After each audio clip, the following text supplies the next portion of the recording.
हाँ जी, नमस्कार दोस्तों। आज हम अपने इस वीडियो में लेके आ रहे हैं एडवर्स इफ़ेक्ट ऑफ फेनिटोइन। कल हमने अपनी लास्ट वीडियो में डिस्कस किया था adverse effect of sodium valproate and phenytoin tablet. जैसे कि हमें मालूम है ये भी एक एंटी एपिलेप्टिक ड्रग है और सीज़र वगैरह के लिए यूज़ होती है। अपने एपिलेप्टिक और सीज़र्स वगैरह के लिए मोस्टली यूज़ होती है फेनिटोइन टैबलेट। तो इसके जो एडवर्स इफ़ेक्ट हैं उसके लिए छोटी सी एक ट्रिक बनाई है हमने, उसको हम डिस्कस करते हैं। और वो ट्रिक में जो है HOT होट MALIK होट मलिक। तो बड़ा थोड़ा इजी है, कोई टिपिकल नहीं है ये होट मलिक। ठीक है। H से हमारा आ जाएगा hirsutism, that is excess of hairs. हमारी बॉडी में ग्रोथ जो है हेयर की ज़्यादा हो जाती है, that is hirsutism. Then hypertrophy of gum, इसके अंदर हमारा जो होता है एबनॉर्मल ग्रोथ हो जाती है गम्स की, या जो हम बोलते हैं जिंजिवल टिश्यू की। तो जो गम्स हैं और जिंजिवल टिश्यू उनकी जो ग्रोथ है वो ज़्यादा हो जाती है, that is hypertrophy of gum. तो H से हो जाएगा हमारा hirsutism and hypertrophy of gum. Then O से आ जाएगा हमारा osteomalacia. Osteomalacia means that is softening of the bones. इसमें softening of bones due to deficiency of vitamin D which cause abnormal osteoid mineralization. तो हमने यहाँ से याद रखना है ओस्टियो से ऑस्टियोइड, मलेशिया से मिनरलाइजेशन, दैट इज़ एबनॉर्मल हो जाती है। ठीक है। और जो रिकेट्स होता है बच्चों में, दैट इज़ आल्सो इसी की वजह से होता है, क्योंकि जो विटामिन डी है वो हमारे लिए ज़रूरी है, क्योंकि विटामिन डी की वजह से ही हमारी बॉडी में कैल्शियम जो है वो एब्जॉर्ब होता है और एब्जॉर्ब होके वो हमारे बोन में जाता है। तो H से हो गया hirsutism, hypertrophy of gum, and O से हो गया osteomalacia, that is softening of bones due to deficiency of vitamin D. Rickets भी इसी की एग्जांपल है ऑस्टियोमलेशिया की। ठीक है। नेक्स्ट है टेराटोजेनिसिटी, दैट इज़ जो है फीटल फैक्ट, जो प्रेग्नेंट लेडी होती है उसमें भी कॉज करता है ये। देन है मेगालोब्लास्टिक एनीमिया, इसकी हम एक अलग वीडियो बनाएंगे, जो एनीमिया होते हैं अलग अलग टाइप के।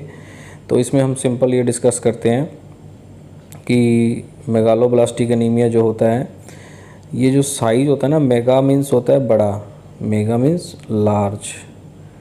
तो ये लार्ज साइज के जो होते हैं आरबीसीज बन जाते हैं, लार्ज आरबीसीज बन जाते हैं, जो कि एबनॉर्मल साइज होता है, दैट इज़ मेगालोब्लास्टिक एनीमिया। वो होता किसकी वजह से है? दो डेफिशिएंसी होती है हमारे पास बॉडी में, vitamin B12 and vitamin B9। B9 को हम फोलिक एसिड भी बोलते हैं।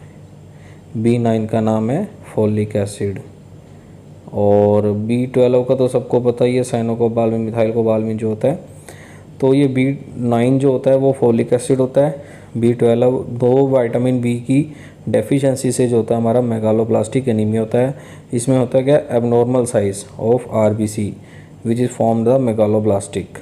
तो साइज इसका जो है वो आरबीसी का लार्ज हो जाता है, दैट इज़ मेगालोब्लास्टिक एनीमिया। तो ये जो फेनिटोइन होती है वो फोलिक एसिड की डेफिशिएंसी हमारी बॉडी में कर देती है B9 की, that is cause megaloblastic anaemia. Then है अटैक्सिया एंड निस्टैगमस। तो दो वर्ड्स हैं यहाँ पे। निस्टैगमस क्या होता है? हमारी जो इनवॉलंटरी होती है, कंट्रोल जो होते हैं हमारी आई की मूवमेंट में, वो कंट्रोल कम हो जाता है, that is involuntary. Involuntary means जिस पे हमारा कंट्रोल जो है नहीं रहता है, आउट ऑफ कंट्रोल। ये होता है हमारा आउट ऑफ कंट्रोल। ठीक है। और involuntary eye movement which cause the eye rapidly to move from side to side, up and down और इन सर्कल। मतलब जो आई की मूवमेंट है वो हमारे कंट्रोल में ना होने की वजह से साइड में या रोटेशन में घूमती है, अप डाउन घूमती है, और स्लाइटली विज़न जो होती है हमारी ब्लर हो जाती है, दैट इज़ निस्टैगमस। एंड अटैक्सिया क्या होता है?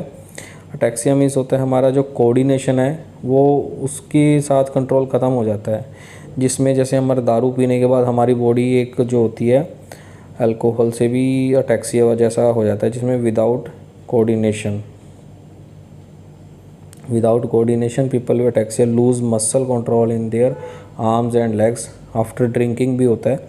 This may lead to lack of balance, coordination and trouble walking. Ataxia may affect the fingers, hands, arm, legs, body, speech and even eye movement. तो ये अटैक्सिया जो है निस्टैगमस का ही पार्ट भी निस्टैगमस जो है अटैक्सिया का ही पार्ट आ जाता है आई मूवमेंट के लिए। बाकी जो ये पूरी बॉडी में हमारा आउट ऑफ कंट्रोल हो जाता है, that is ataxia, that is side effect of phenytoin. तो ये हमारा ए से था, अटैक्सिया एंड निस्टैगमस। देन है लिम्फेडेनोपैथी। इसमें क्या होता है हमारे पास, स्वेलिंग ऑफ लिम्फ नोड्स। ठीक है, lymph nodes are small glands, सबको मालूम ही है। ये रिस्पॉन्सिबल होता है हमारा filter of fluid from the lymphatic system. तो लिम्फ नोड्स जो होते हैं हमारी बॉडी में बहुत यूज़फुल होते हैं। लिम्फ नोड्स का हमेशा ऐसा नहीं है स्वेलिंग होना कि हमारे लिए नुकसानदायक है, कुछ किसी किसी केस में वो यूज़फुल हो जाता है। उससे ये होता है कि हमारी बॉडी की इम्यूनिटी अच्छी तरह से काम कर रही है जब लिम्फ नोड हमारे स्वेल हो जाते हैं। बट होता क्या है, उनकी स्वेलिंग को फिर बाद में रिकवर करना थोड़ा सा टाइम, लॉन्ग टर्म लगता है, टाइम ज़्यादा लगता है। अदरवाइज़ लिम्फेडेनोपैथी थोड़ा बहुत हमारे लिए यूज़फुल भी होता है किसी किसी केस में बॉडी में, लिम्फेडेनोपैथी। तो ये भी इसका एक साइड इफेक्ट है फेनिटोइन का, that is else lymphadenopathy. Inhibit release of insulin, insulin की बॉडी में ये अमाउंट को कम कर देता है, तो जिसकी वजह से ये होता है कि शुगर के चांसेस बढ़ जाते हैं हमारी बॉडी में, ग्लूकोज लेवल बढ़ जाता है। एंड लास्ट है के से विटामिन के की डेफिशिएंसी। विटामिन के की डेफिशिएंसी से हमारी बॉडी में क्या होता है, ब्लीडिंग, ये तो सबको ये मालूम ही है, कॉमन है। दूसरा होता है हमारे बोन के अंदर भी ज़रूरी होता है विटामिन के, बॉडी के अपनी बोन्स के स्ट्रॉन्ग बनाने के लिए। तो दो प्रॉब्लम क्रिएट करता है विटामिन के, ब्लीडिंग भी एंड बोन्स की वीकनेस को भी। तो आज का हमारा ये टॉपिक था साइड इफ़ेक्ट्स ऑफ फेनिटोइन। तो आई थिंक आपको ये समझ आ गया होगा, बड़ा इजी है। हॉट मलिक, एच से आ जाएगा हिस्टिज्म हाइपोट्रोपिया ऑफ गम, ओ से आ जाएगा ऑस्टियोमलेशिया, टी से टेराटोजेनेसिटी, एम से megaloblastic anaemia, ataxia and nystagmus, lymphadenopathy, inhibitor release of insulin, vitamin K deficiency. ठीक है दोस्तों, आई थिंक आपको ये वीडियो अच्छी लगी होगी। अब नेक्स्ट वीडियो में मिलते हैं किसी और नए ट्रिक के साथ। थैंक यू दोस्तों।